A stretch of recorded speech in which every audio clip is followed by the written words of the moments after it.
So welcome back my dear students in the new class, and this is your mentor Soumya Sharma, and we are learning environmental fun for class 4th by Riddhi series and published by Children's Voice. So we are going to start a new chapter number 12, and the chapter name is Houses Then and Now, यानी कि पहले घर कैसे होते थे और अब घर कैसे होते हैं. So इस चैप्टर में हम रीड करेंगे houses in rural areas, houses in urban areas and slums in urban areas. तो चलिए स्टार्ट करते हैं चैप्टर को.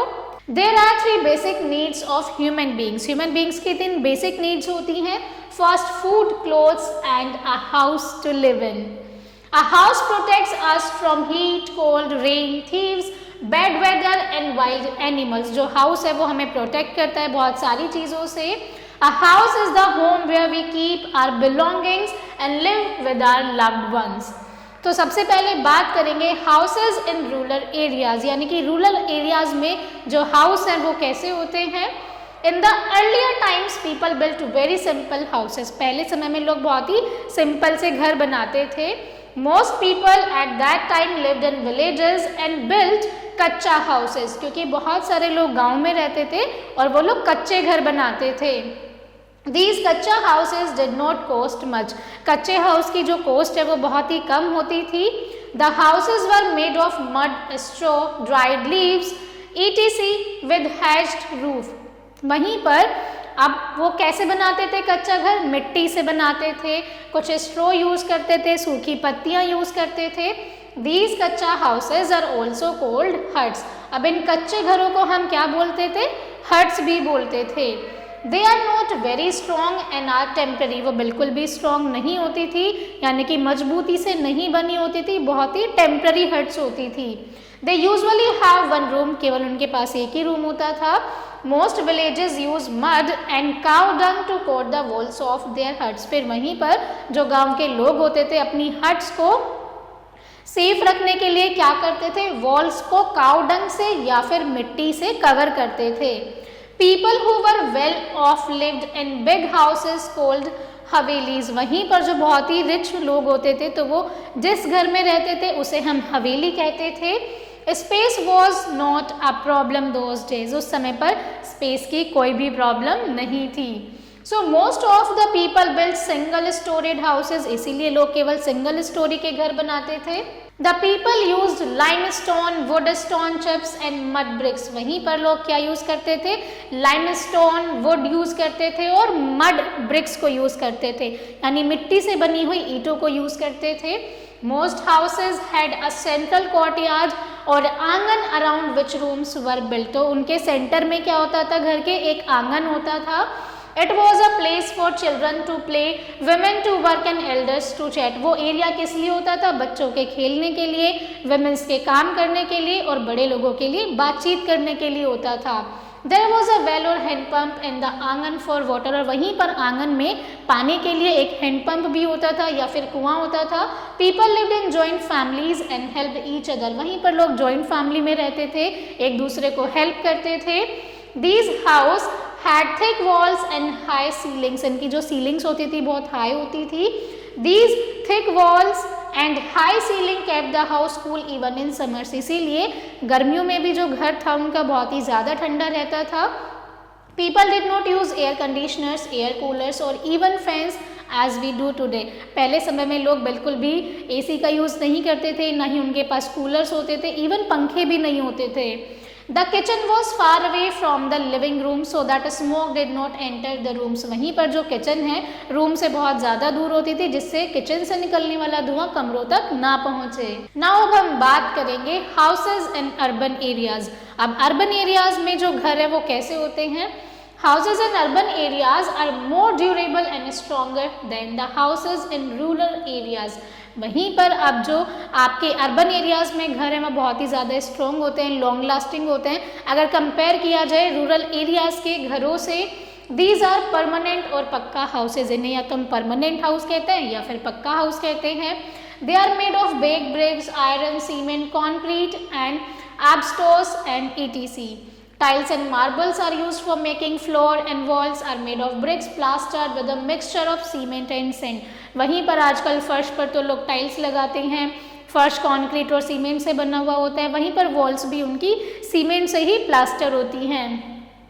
देर are many rooms in a pucca house, पक्के हाउस में बहुत सारे कमरे होते हैं। There is a drawing room, dining room, kitchen, bathrooms, bedrooms, store and ETC. Some houses have a servant quarters and a garage as well as, कुछ घरों में तो सर्वेंट्स के रूम्स अलग होते हैं और एक गैरेज भी होता है उनके खुद के लिए। The growing population and shortage of space has led to the growth of many tall buildings in towns and cities. बढ़ती हुई जनसंख्या को देखते हुए सिटीज़ और टाउन्स में मल्टी स्टोरी बिल्डिंग्स बनाई जाती हैं। Each building has many houses called flats और अपार्टमेंट्स, एक ही बिल्डिंग में बहुत सारे घर होते हैं जिन्हें हम फ्लैट कहते हैं या फिर हम उन्हें अपार्टमेंट्स कहते हैं। Bungalows are also found in towns and cities, शहरों और टाउन्स में बंगलो भी पाए जाते हैं। They are big houses with gardens and lawns, उन घरों में गार्डन होते हैं, लॉन भी होते हैं। They may be 1 or 2 storey high, या तो उनके पास एक स्टोरी हो सकती है, वो डबल स्टोरी हो सकते हैं। Now we will talk about slums in urban areas. In urban areas we find colonies with a cluster of कच्चा houses, यानी कि कॉलोनी मिलती है जिसमें कच्चा हाउस होते हैं। These are called slums, इन्हें हम क्या कहते हैं? slums कहते हैं। Here the people live in small houses made of stones and mud, यहाँ पर जो लोग हैं ऐसे घरों में रहते हैं जो कि मिट्टी और पत्थरों से बनाए जाते हैं। The houses are very small and made very close to one another, वहीं पर जो घर हैं बहुत छोटे छोटे बहुत ही पास पास बने हुए होते हैं। These houses have roofs made of iron and tin sheets, वहीं पर इन घरों की जो छत होती है वो टीन स्टील से बनी हुई होती है। There is no proper arrangement for drinking water, electricity and drainage system in these areas.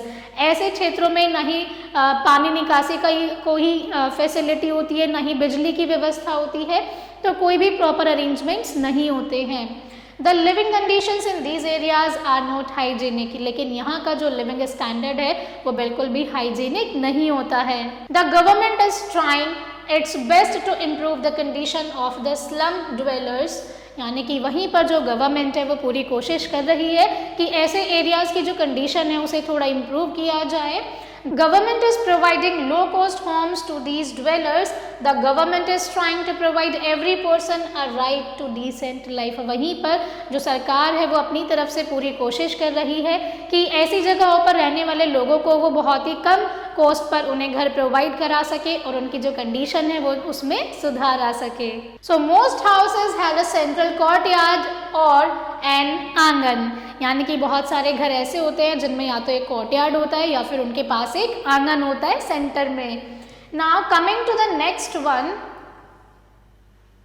Each house in a multi storeyed buildings is called a flat और apartment. Then we have the dash is providing low cost homes to slum dwellers, वहीं पर जो government है यानी कि the government is providing low-cost homes to the slum dwellers. The living condition in slums are not very good. यानी कि जो slums areas होते हैं वहाँ पर उनकी जो living condition होती है वो बिल्कुल भी अच्छी नहीं होती है। Then we have answered these questions. यहाँ पर कुछ question दिए गए हैं जिनका आंसर आपको करना है। What types of houses were found in olden times? How is कच्चा हाउस built? कच्चा हाउस कैसे बनता है? हवेली क्या होती है? What are multi-storied house being constructed in large numbers? Then we have what are slums? Slums क्या होते हैं? Why is it difficult to live in slums? Slums में रहना इतना ज़्यादा मुश्किल क्यों होता है? ये कुछ छोटे छोटे से क्वेश्चन है and I hope my dear students इन सभी के आंसर आप इजीली कर सकते हैं, तो इन सभी के आंसर आप अपनी नोटबुक्स में भी लिखेंगे। So that's all for today's class. I hope you enjoyed it a lot. Thank you so much for watching and learning with me. I will see you all in the next class. Till then, take care and bye-bye.